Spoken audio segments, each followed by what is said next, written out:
আসসালামু আলাইকুম প্রিয় দর্শক, আমরা আজকে খুব গুরুত্বপূর্ণ একটি বিষয় নিয়ে আলোচনা করব।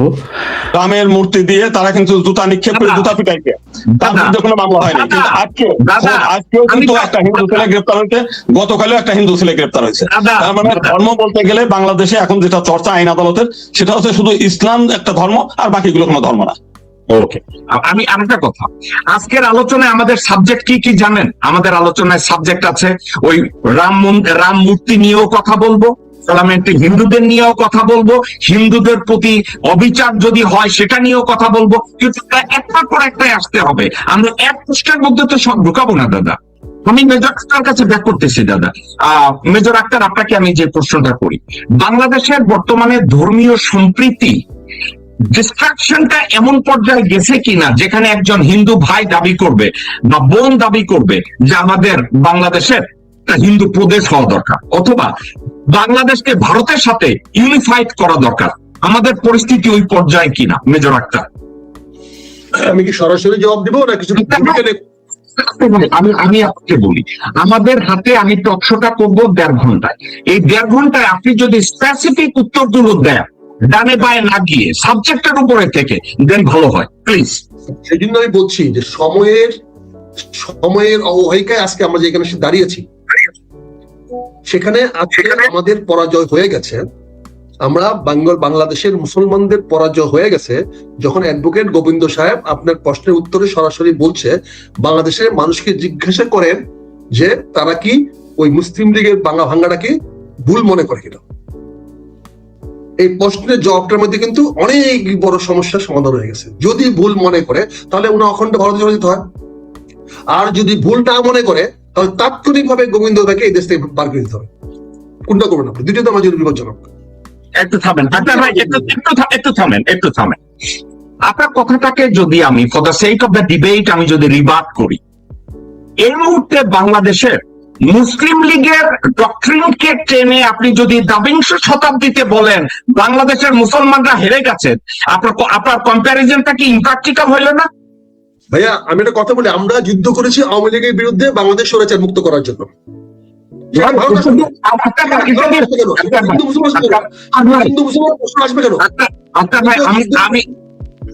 আমরা তো ওই টপিকসে এখন কথা বলছি না, টপিক চেঞ্জ করেন না।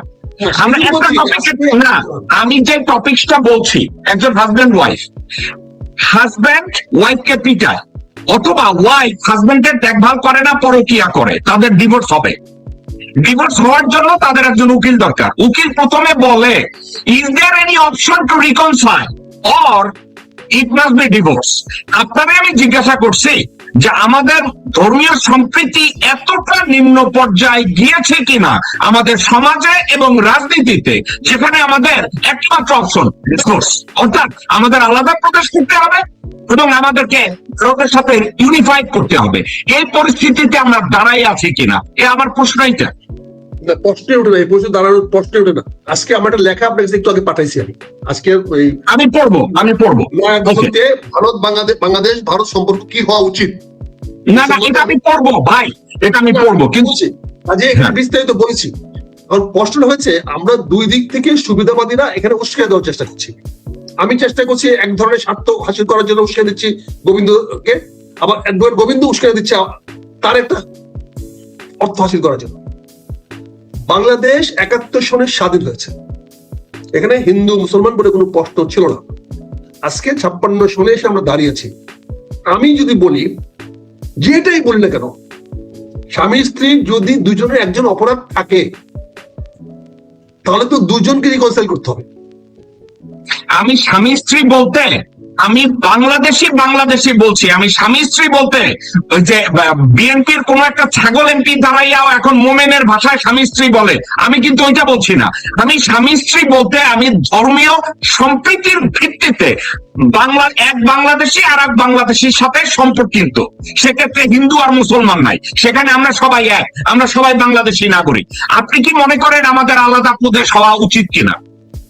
আমাদের এখানে আলাদা প্রদেশ হওয়ার প্রশ্নই ওঠে না কোন ধর্ম ভিত্তিতে। বাট আমরা তো 3টা প্রদেশ চাই অন্য কারণে, সেটা অন্য বিষয়। প্রদেশ তো বাংলাদেশে আমরা 3টা চাই, সেটা আমরা প্রস্তাব করেছি, কিন্তু হিন্দুর জন্য আলাদা প্রস্তাব আমরা চাই না, হিন্দুর জন্য চাই না বলি না।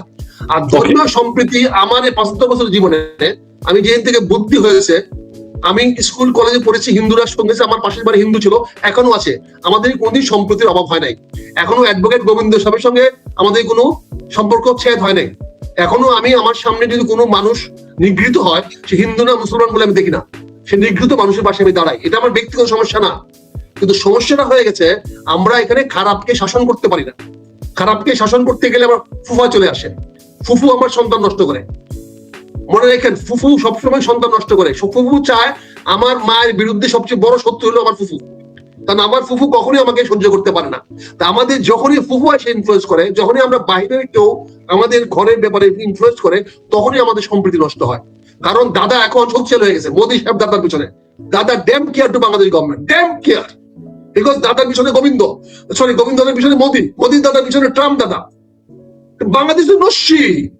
ওকে ওকে, আমি ওকে, হ্যাঁ ইয়েস, আমি আজকে পশ্চিমবাংলা বা ইন্ডিয়াতে কংগ্রেস জয়লাভ করুক, আজকে ওখানে জামাতে ইসলাম আছে ইন্ডিয়াতে, ওরা দিল্লিতে শাসনভার দায়িত্ব নেক, দেখবেন গোবিন্দ দাদা 2 হাতে নমস্কারে কথা বলবে, 2 হাতে করবে। আবার এখন যদি মোদী আছে, ততদিন দাদা কেমন আছে দাদা, আমি নমস্কার করবো।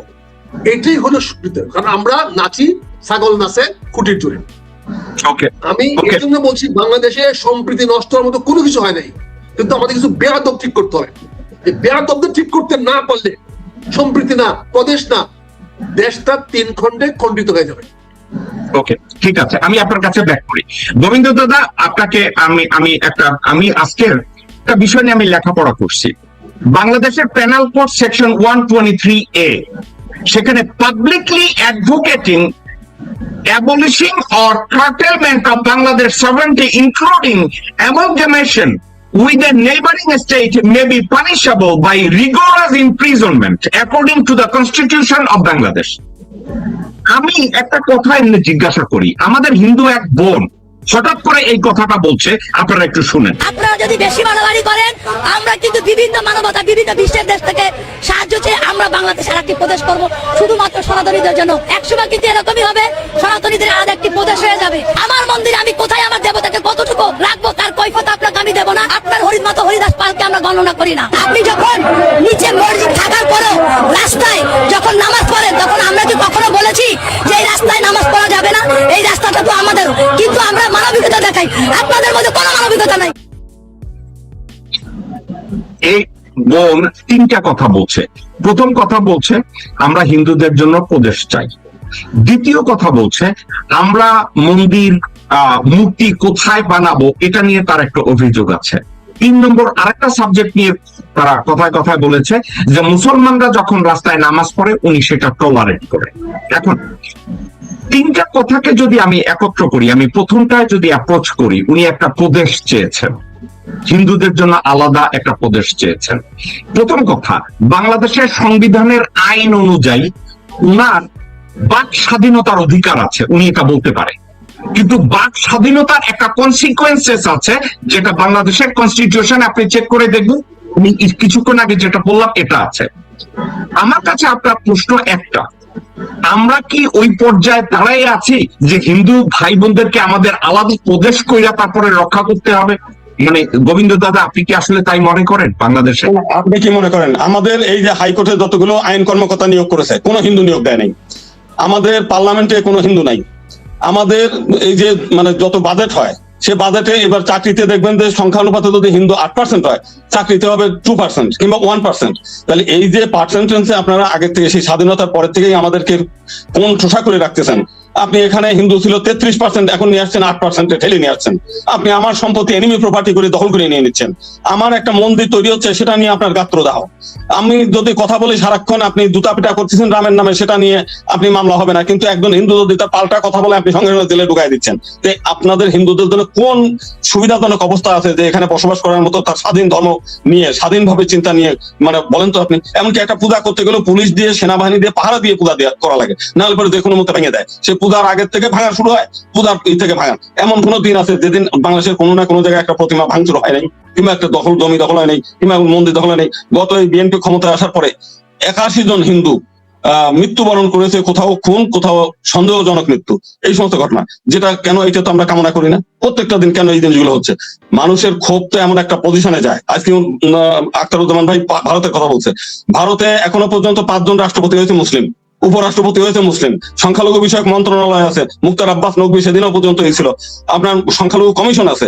এই যে এবার যে বিজেপি ক্ষমতায় আসছে, এরপরেও তো পশ্চিমবাংলায় 40 জন মুসলিম এমএলএ সেই তৃণমূল তাদেরকে পাশ করায় নিয়ে আসছে। সারা ভারতবর্ষে 237 জন এমএলএ আছে, মানে তাদের পক্ষে কথা বলার জন্য। তাহলে হিন্দুদের জন্য বাংলাদেশে কেন এদেরকে লাথি দিয়ে সবসময়